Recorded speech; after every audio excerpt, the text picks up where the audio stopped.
Hi. So let's write a program in which we find the size of structure variable. So first line में comment का use करूंगा. Program to find the size of structure variable. ठीक है. सो इस line से हमें ये पता चल रहा है कि इस प्रोग्राम में हमें स्ट्रक्चर वेरिएबल की साइज को फाइंड करना है. First line of program as always header file को इंक्लूड करना है. Hash include stdio.h. ठीक है. इस हेडर फाइल को क्यों इंक्लूड किया? क्योंकि हम printf फंक्शन और scanf फंक्शन का यूज करेंगे. देन एक स्ट्रक्चर वेरिएबल डिक्लेयर करते हैं, स्ट्रक्ट, और इसका टैग नेम हम रख देते हैं डेटा. स्ट्रक्ट डेटा ओपन करली ब्रेसेस. यहां पे s जो है स्मॉल लेटर है. देन इसमें 4 मेंबर्स को डिक्लेयर करते हैं, integer, character, float and string. So integer के लिए मैंने वेरिएबल ले लिया i, कैर के लिए ले लिया c variable, float f, and हमें एक स्ट्रिंग लेना है. तो स्ट्रिंग के लिए हम क्या करेंगे? कैरेक्टर एरे का यूज करेंगे. कैर स्ट्रिंग, और इसकी साइज हम डिफाइन कर देते हैं 100. ठीक है, ये इसकी साइज है. और फिर ये स्ट्रक्चर जो है हमारा क्लोज हो गया. ठीक है, तो ये क्या है हमारा?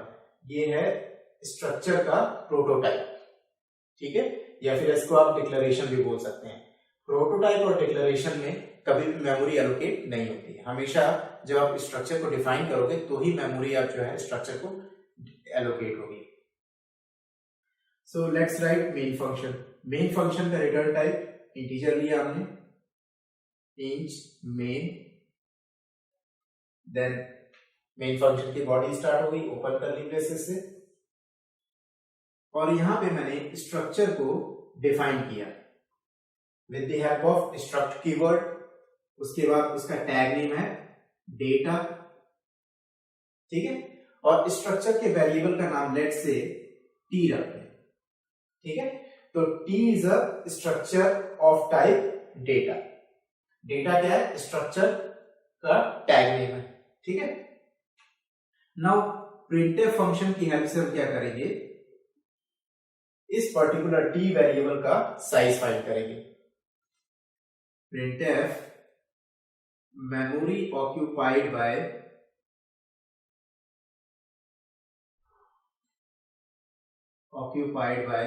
Structure data, then space and colon %LD, then \t. ये हमारा क्लोज हो गया. ठीक है, और इसके बाद जो आर्गुमेंट होगा उस आर्गुमेंट को मैं यहां पे लिख देता हूं. बट आप इसको इस तरह से समझ सकते हैं कि ये प्रिंटफ फंक्शन में कंटिन्यूअस लिखा हुआ है. यहाँ पे स्पेस ना होने की वजह से मैं इसको यहाँ पे लिखा हूं. तो साइज ऑफ एक साथ लिखा है मैंने, और ब्रैकेट में इस स्ट्रक्चर वेरिएबल को पास कर दूंगा. ठीक, and then close and semicolon. उसके बाद इस प्रिंटफ फंक्शन से मुझे इस स्ट्रक्चर वेरिएबल का साइज पता चल जाएगा. अब इंटीजर, यहाँ पे मैंने मेन फंक्शन का रिटर्न टाइप इंटीजर दिया था, तो इसको रिटर्न भी करना पड़ेगा.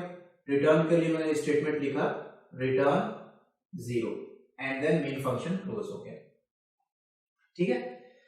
सो क्या किया इस प्रोग्राम में हमने? इस प्रोग्राम में हम स्ट्रक्चर वेरिएबल की साइज फाइंड कर रहे हैं, और स्ट्रक्चर वेरिएबल में हमने 4 मेंबर्स डिफाइन कर रखे हैं. फर्स्ट है इंटीजर, सेकंड है कैरेक्टर, थर्ड है float, and fourth is string.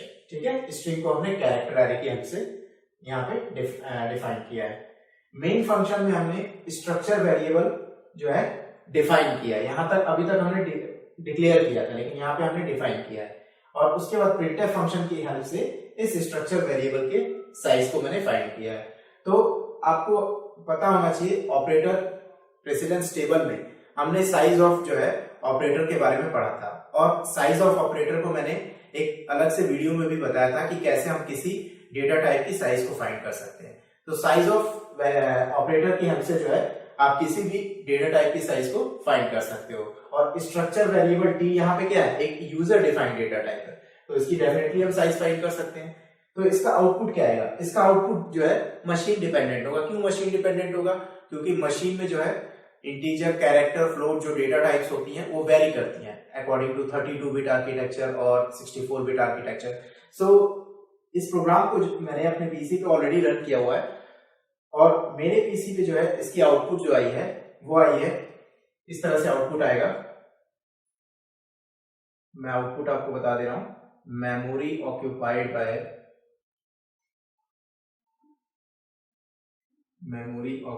Bye structure data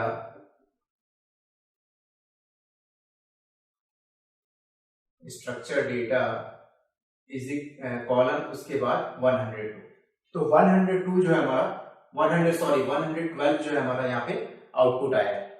क्यों आया है, क्योंकि मेरे पीसी में इंटीजर की जो साइज है वो है 4 byte, I already find it. Character की साइज जो है वो है 1 बाइट, ठीक है।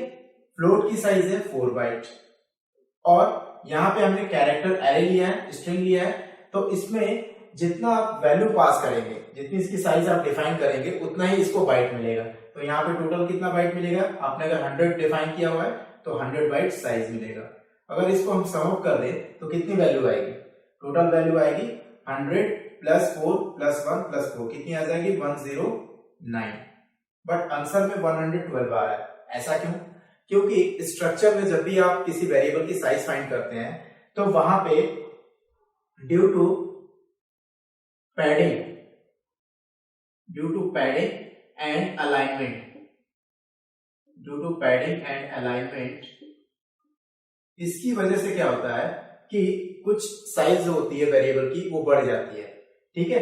तो ये डिपेंड करता है, पैडिंग और अलाइनमेंट जो ये प्रोसेस है स्ट्रक्चर के अंदर, ये डिपेंड करता है कि ऑपरेटिंग सिस्टम आपका किस आर्किटेक्चर का है। मींस x86 आर्किटेक्चर बेस्ड है, जिसमें हम 32 बिट और 64 बिट की बात करते हैं। तो due to padding and alignment की वजह से क्या होगा, यहाँ पे आपको हमेशा जो है एग्जैक्ट वैल्यू से डिफर वैल्यू मिलेगा output. So in the next lecture we will see union. Okay.